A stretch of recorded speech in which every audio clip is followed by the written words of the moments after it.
মদিনার বাদশাহ হযরত ওমর ফারুক রাদিয়াল্লাহু তাআলা আনহু বললেন, হে আল্লাহর নবী চাচাজি, আজ আমি সিঁড়ি দিয়ে উঠবো না রে।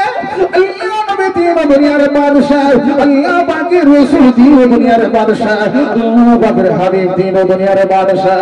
সেদিনে যেমন করে এই ঘরের সাথে আরোহণ করেছিল, আজকে আমি সেই জায়গা থেকে আরোহণ করতে চাই। এ হলো মোহাব্বত, এ হলো ভালোবাসা, এ হলো অনুসরণ, এ হলো অনুকরণ। বলে ইনকুম তুহিব্বুনাল্লাহ ফাত্তাবিউনি ইউহিব্বুকুমুল্লাহ ওয়া ইয়াগফির লাকুম যুনুবাকুম ওয়াল্লাহু গফুরুর রহিম। আল্লাহ পাকের পরে চাচাজি হযরত আব্বাস রাদিয়াল্লাহু তাআলা আনহু হযরত ওমরকে নিয়ে বললেন, কি দেখতে চাই? বললেন, সেই জায়গাটা আমি দেখতে চাই যে জায়গাটায় তুমি সেদিন মানবরূপী সিঁড়ি হয়ে বসেছিলে, আর রাসূল পাক তোমার ডান কাঁধের উপরে ডান কদম আর বাম কাঁধের উপরে বাম কদম রেখে আরোহণ করেছিলেন। সেই জায়গাটা আমাকে দেখিয়ে দাও, আমি সেই জায়গাটা দেখতে চাই। আল্লাহ পাকের নবী চাচাজি হযরত আব্বাস রাদিয়াল্লাহু তাআলা আনহু আস্তে আস্তে গিয়ে ঘরের কাছে বললেন, এই জায়গায় আমি বসেছিলাম।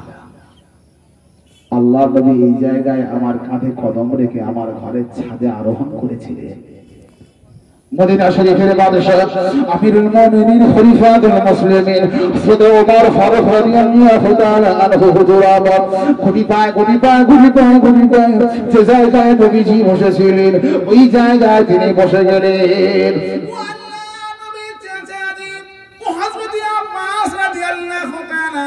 এই জায়গায় হাজির হয়ে যাও রে।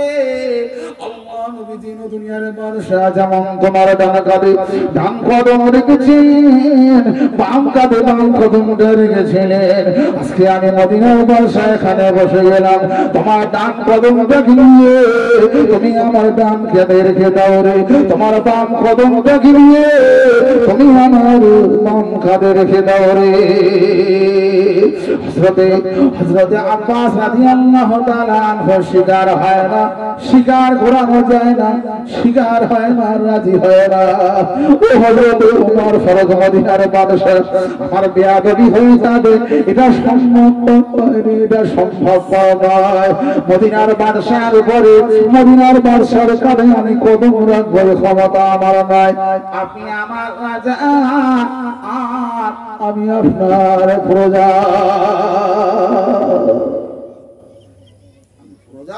রাজার কাঁধে আমি কদম রাখবো সম্ভব নয় আমার দ্বারা। আপনি ছাদের উপরে চলুন, সিঁড়ি আছে।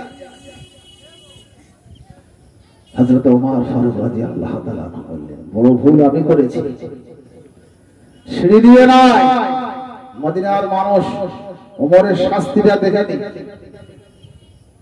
রাসূল যে কাজ করেছে সেই কাজটা হেফাজত করা ছিল ওমরের দায়িত্ব, কিন্তু করেনি, না জেনে ভুল করেছে। মদিনার মানুষ দেখুক, তার জন্য শাস্তি দিতে হবে। রাসূলের চাচা আব্বাস মদিনার বাদশার কাঁধে কদম রেখে আজকে উঠবে, এটা আমার প্রতিজ্ঞা, এটা করতেই হবে।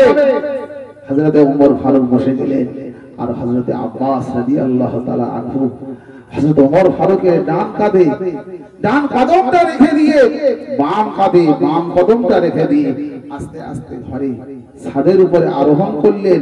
মদিনার 1 নম্বর প্রশাসক মদিনার বাদশা বললেন, হে হযরতে আব্বাস রাসূলুল্লাহ চাচা, আমি অনুমতি দিচ্ছি, আমি অনুমোদন দিচ্ছি, যেখানে আল্লাহর নবী দিন ও দুনিয়ার বাদশাহী পাইপ লাগিয়েছেন সেখানে তুমি পাইপটা লাগিয়ে দাও।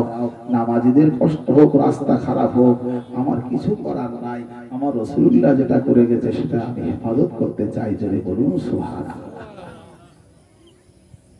এর নাম হলো অনুসরণ, এর নাম হলো অনুকরণ।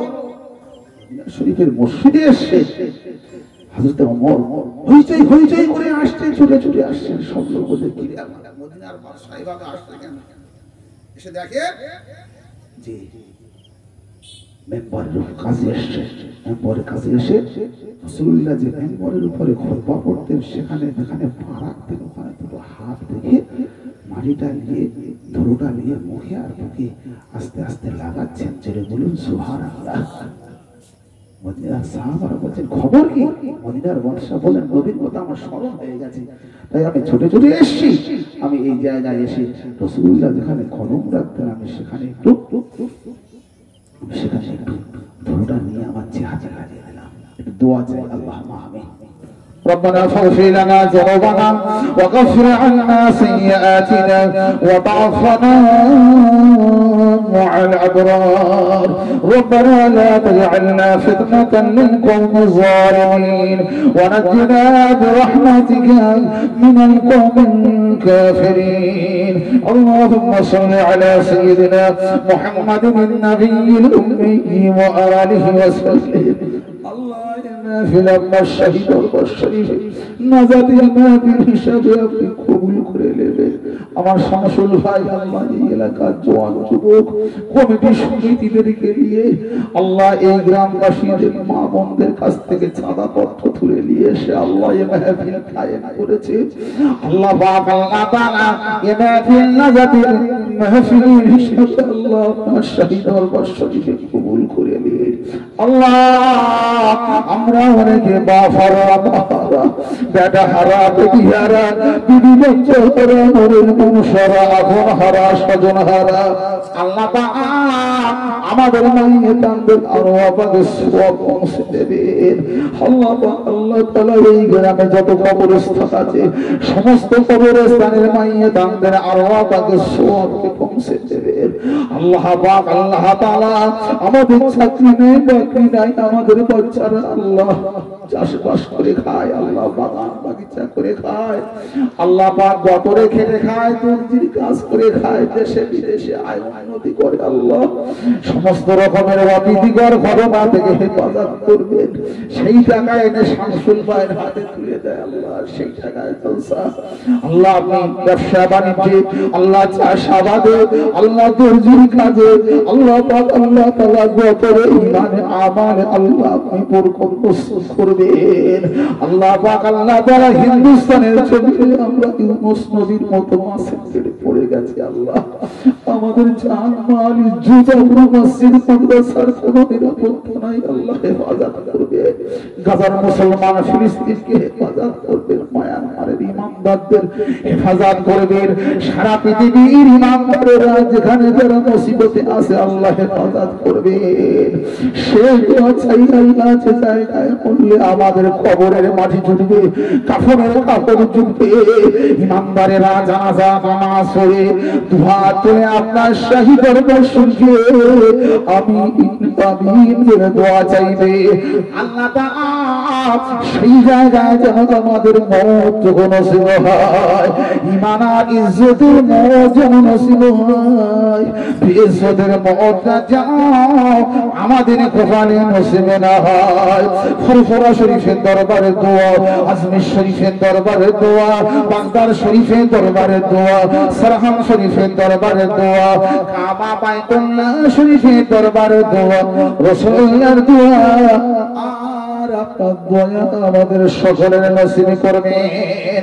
সাল্লাল্লাহু তাআলা আলা খায়রি খালকিহি মুহাম্মাদ ওয়া আলিহি ওয়া আসহাবিহি আজমাইন বিরহমাতিকা ইয়া আরহামার রাহিমিন বাহাগ্য লা ইলাহা ইল্লাল্লাহ লা ইলাহা ইল্লাল্লাহ লা ইলাহা ইল্লাল্লাহ মুহাম্মাদুর রাসূলুল্লাহ সাল্লাল্লাহু আলাইহি ওয়াসাল্লাম। আপনারা দেখেছেন